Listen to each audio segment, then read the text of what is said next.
No matter how much you try to fix, कितना भी कोशिश कर लो ठीक करने you की, cannot fix it. नहीं ठीक कर सकते, You cannot fix it. ठीक नहीं कर सकते.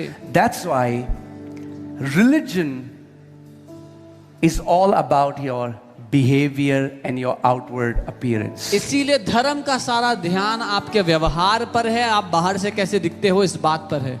Religion cannot do anything to your spirit. धर्म आपकी आत्मा को कुछ नहीं बदल सकता, कुछ नहीं कर सकता. कितने लोग मेरी बात समझ रहे हैं? धर्म आपको फिक्स करने की कोशिश कर रहा है. Religion is trying to fix you. यीशु ने कहा इनको फिक्स नहीं करना, Jesus said you cannot fix them. इनको मारना है. You have to kill them.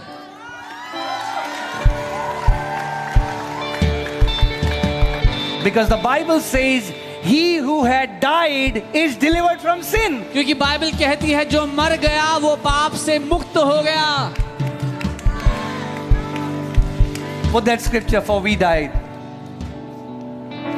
You do not, now when you understand the beauty of cross. अब जब आप क्रूस की खूबसूरती को जानते हो, लोग कहते हैं अरे ये अपने को नहीं बचा पाया, हमें क्या बचाएगा? people say oh he could not save अरे वो himself, बचाने नहीं. he did, It was a suicidal mission. he did not come to save himself. Jesus वो आत्महत्या came to करने आया die and to kill us with him on the cross. था. यीशु मरने के लिए और हमें अपने साथ क्रूस पर Look what मारने the के लिए Bible आया. says. कैसे पाप से मुक्ति पा सकते हो? How can you be free from sin? क्योंकि जो मर गया वो से छूटकर धर्मी ठहरा. For he who has died has been freed from sin, as declared righteous. Amen. Bible कहती है our old man was crucified with Christ on the cross.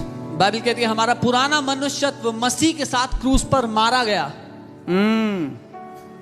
So ये जो आदम से जो हमारा व्यवहार आया पाप का, So the sin nature that came to us from Adam, cross परमेश्वर का की योजना थी आपके पापमय स्वरूप को नाश करने की. the cross was the plan of God to destroy your sin nature. That's why don't see cross just as the forgiveness of sins. You have diluted the gospel if you only think I'm a sinner saved by grace, now I'm going to heaven. इसीलिए क्रूस को सिर्फ पापों की क्षमा मत समझना. आप सुसमाचार को फीका कर देते हो जब आप ये कहते हो कि मैं तो पापी हूं जो अनुग्रह से बचाया गया, अब मैं स्वर्ग जाऊंगा एक दिन.